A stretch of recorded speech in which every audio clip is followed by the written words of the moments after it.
पढ़ रहे हैं न्यूमेरिकल टेक्निक, तो उसी में एक प्रॉब्लम जिसका सोल्यूशन मैं देखने जा रही हूँ. That problem is system of linear equations. We have number of linear equations and जितनी इक्वेशंस हैं उतने ही अननोन्स हैं और उसका सोल्यूशन हमें फाइंड आउट करना है. तो इसका सोल्यूशन आपने पहले भी पढ़ा होगा, जैसे कि आप इक्वेशंस को इस फॉर्म में लिख लेते थे, ax is equal to B, और यहाँ से x फाइंड करते हैं a इनवर्स b.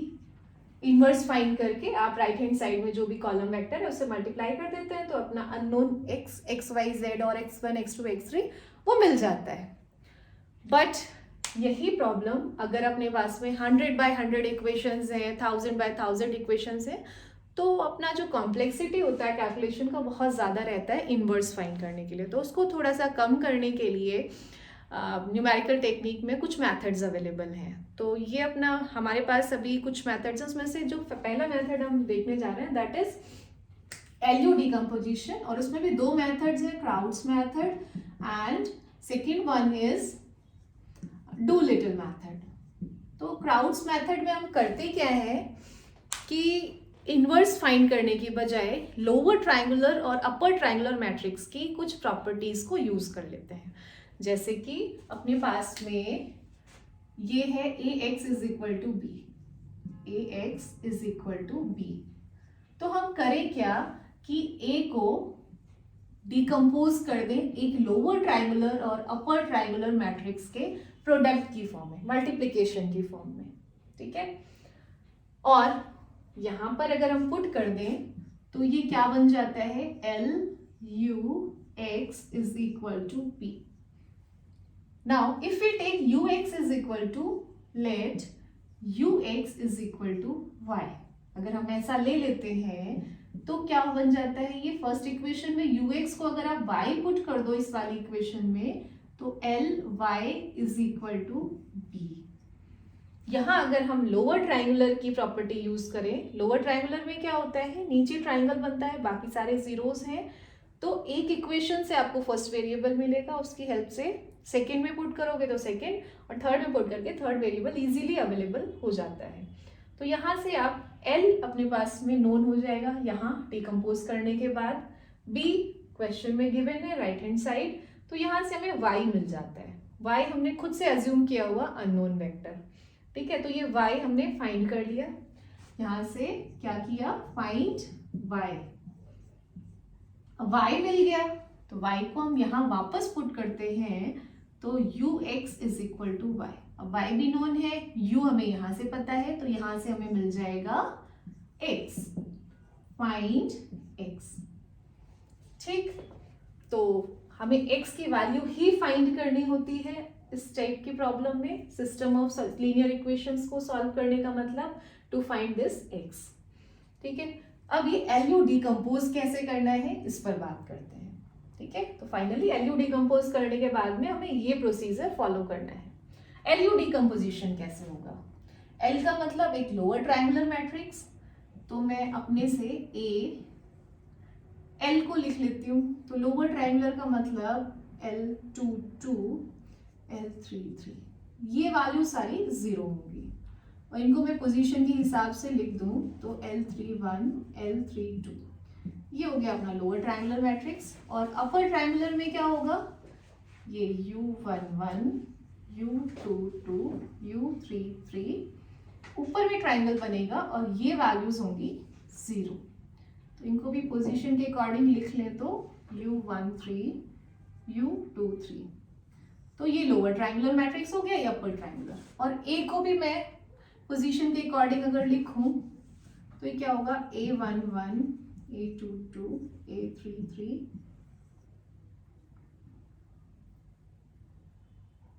ये यहाँ से ऐसे A12 A13 A21 A31 A32 और A23. अब देखो अपने पास में ये टोटल वैल्यूज कितनी है, 3/3 9. We have 9 values given. ठीक, अब यहाँ अननोन वैल्यूज कितनी है, 3 + 3 6, और 6 ही यहाँ पर है, 6 + 6. इधर है 12 वैल्यूज, ठीक, इधर है 9 वैल्यूज. तो 9 वैल्यूज की हेल्प से 12 वैल्यूज तो आप फाइंड नहीं कर पाओगे. इट मीन्स 3 वैल्यूज का कुछ ना कुछ करना पड़ेगा. तो क्राउड ने क्या किया कि अपर ट्रायंगुलर मैट्रिक्स का जो मेन डायगोनल था इसको 1 लिख दिया. क्राउड को जो क्रेडिट गया है वो सिर्फ इस बात का है कि उसने क्या किया, इन तीनों को 1 ले लिया. ठीक है. डूलिटल ने क्या किया था कि इनको एज इट इज रहने दिया और लोअर ट्रायंगुलर के मेन डायगोनल को 1 1 1 कर दिया, क्योंकि हमें 3 वैल्यूज तो रिड्यूस करनी ही पड़ेंगी. 9 वैल्यूज की हेल्प से 9 वैल्यूज ही फाइंड कर सकते हो आप. ठीक है. तो अब ये 1 1 करने के बाद में अब हम क्या करेंगे, ये सारी गिवन वैल्यूज है 9, इनको आप मल्टीप्लाई करोगे और कंपेयर करके ये सारी की सारी जो 9 वैल्यूज हैं ये फाइंड करके L और U दोनों मैट्रिक्स को अलग अलग लिख लोगे. This is called LU decomposition. उसके बाद ये वाला प्रोसीजर फॉलो करेंगे and you will get this X, required X. ठीक है. तो इसके लिए भी एक न्यूमेरिकल ले लेते हैं. Now the numerical is to solve this system of linear equation with 3 unknowns and 3 equations are there using Crout's method. ठीक है. तो स्टार्ट कहां से करते हैं. First we have to decompose this Ax equal to B. पहले हम इस फॉर्म में लिख लें. तो what is A here. A is 10 1 1 2 10 1 2 2 10.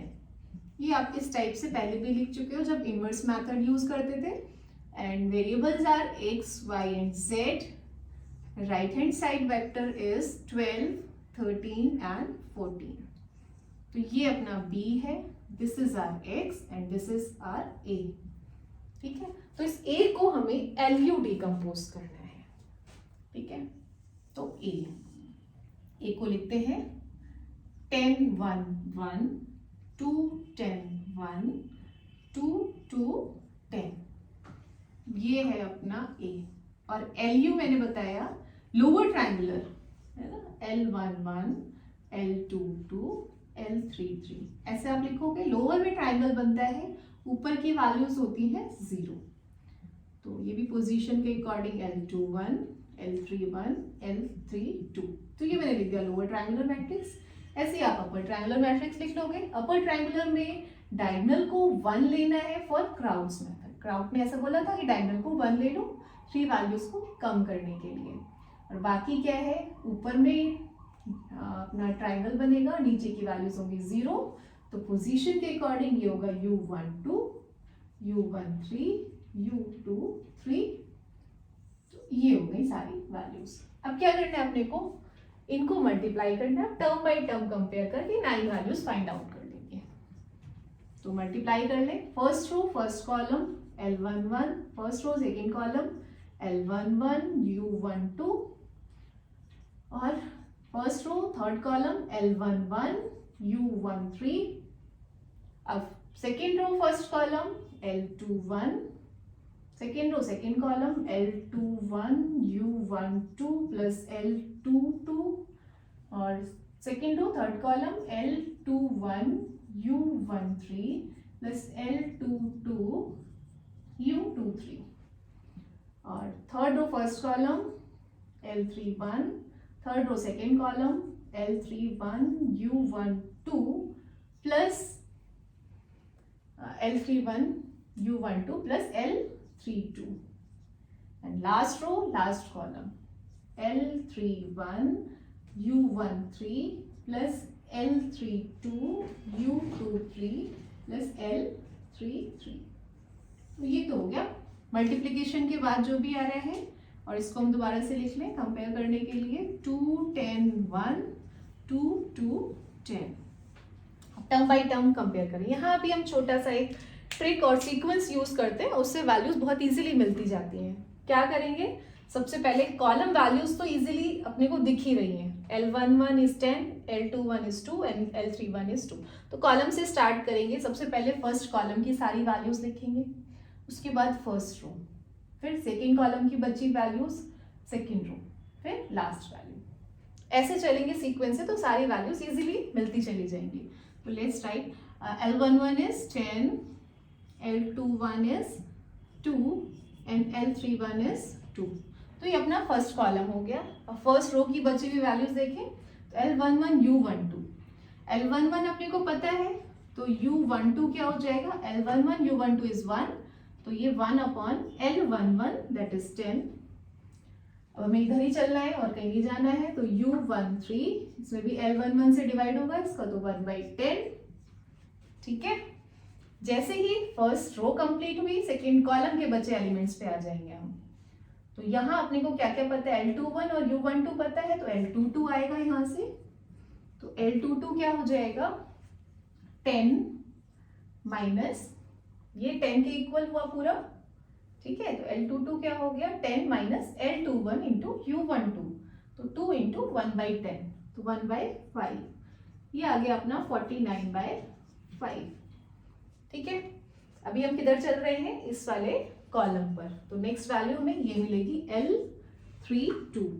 L32 क्या होगा, ये अलग है, ये इसके साथ में ऐसे है। ठीक है, L32 अब ये वैल्यू जो है वो 2 के इक्वल होगी, तो L32 आएगा 2 माइनस L31 इंटू U12।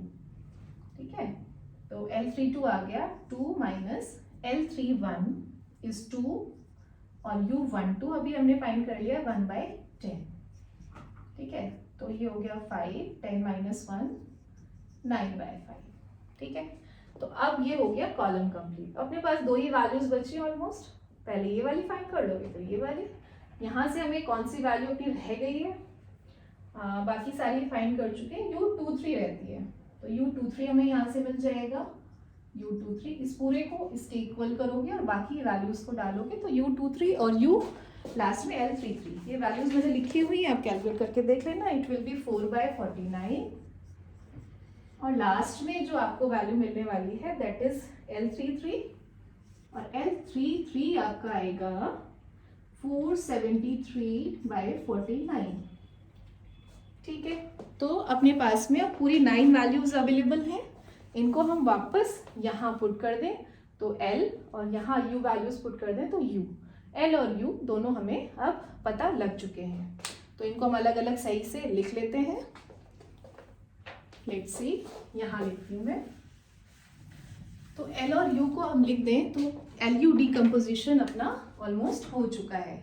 अगर एग्जाम में आपसे सिर्फ LU डिकम्पोजिशन पूछता है तो यहाँ तक आप करके छोड़ सकते हो। दिस इज आर A, जिसको हमने L और U में डिकम्पोज किया। L वैल्यूज आर, जो ये वैल्यूज हैं ऐसे आप लिख लोगे, 10 2 2, ये वैल्यूज हो गई, 2 2 और 3 3, ये 0, मैं ऐसे लिख दूँ 0 0। L22 की वैल्यू कितनी है, 49/5, और L33 कितना है, 473/49, और L32 9/5 and this is also 0। ये हो गया अपना L। ऐसे ही U को लिख लेते हैं, U में डायगोनल एलिमेंट्स तो 1 है और ये वैल्यूज 0 है, तो 3 वैल्यूज हैं अपने पास में जिन्हें हमें लिखना है। U12 1/10, U13 1/10, ठीक है, U12 हो गया, U13 हो गया, U23 इज 4/49। तो ये हो गया अपना LU decomposition. This is L and this is U, और A को हमने L और U में डिकम्पोज कर दिया। ठीक है, तो यहाँ तक अपना एक स्टेप कंप्लीट हो जाता है। नेक्स्ट स्टेप में मैंने आपको क्या बोला था कि हम क्या करेंगे, इसको मैं हटा देती हूँ, इसके आगे हम यहाँ पे डिस्कस करते हैं इसको। जो वैल्यूज रिक्वायर्ड है वो मैंने यहाँ लिख दी हैं, LU डिकम्पोजिशन हो चुका है, तो उसके आगे मैंने प्रोसीजर आपको बताया था, उसी को फॉलो करेंगे। तो नेक्स्ट अब हमें करना क्या है, अपने पास में है क्या AX, इसको हमने लिख दिया है LUX, और ये किसके इक्वल है, B। ठीक है, LUX इज B, और हमने सब्स्टिट्यूशन क्या लिया था, UX is equal to Y। तो UX इक्वल टू Y जैसे ही हम यहाँ पुट करते हैं, LY is equal to B, और यहाँ हम लोअर ट्राइंगुलर की प्रॉपर्टी को यूज कर पाएंगे। LY इक्वल टू B को हम सॉल्व करेंगे पहले। This is first equation two solve, और जैसे ही LY इक्वल टू B हम सॉल्व कर लेंगे, अपने पास Y आ जाएगा, तो उसके बाद second equation you will solve this. तो we have to solve L Y equal to B and then you X is equal to Y 1 by 1. Okay, तो L Y equal to B, L अपने पास में है तो लिख लें इसको 10 0 0 2 49 by 5 0 2 9 by 5 473 by 49. ये हो गया अपना what is this L. First equation is L Y. Y को आप ऐसे कॉलम वेक्टर अज्यूम कर लोगे हर इक्वेशन में, ठीक है. L Y. What is B in this question? B is right hand side vector 12 13 and 14. 12 13 14. अब इसको अगर आपको सॉल्व करना है, लोअर ट्रायंगुलर की प्रॉपर्टी यूज करने का मतलब क्या है? ये जो जीरोज हैं इनकी हेल्प से जब हम सॉल्व करते हैं तो फर्स्ट रो को फर्स्ट कॉलम से मल्टीप्लाई करोगे तो 10 y1 इज 12. यहाँ से डायरेक्टली आपको y1 मिल जाता है इजीली. तो यहाँ से y1 मिल गया 1.2 और इसी y1 को जब हम सेकेंड इक्वेशन में पुट करते हैं 2y1 plus 49 by 5 by 2 is equal to 13.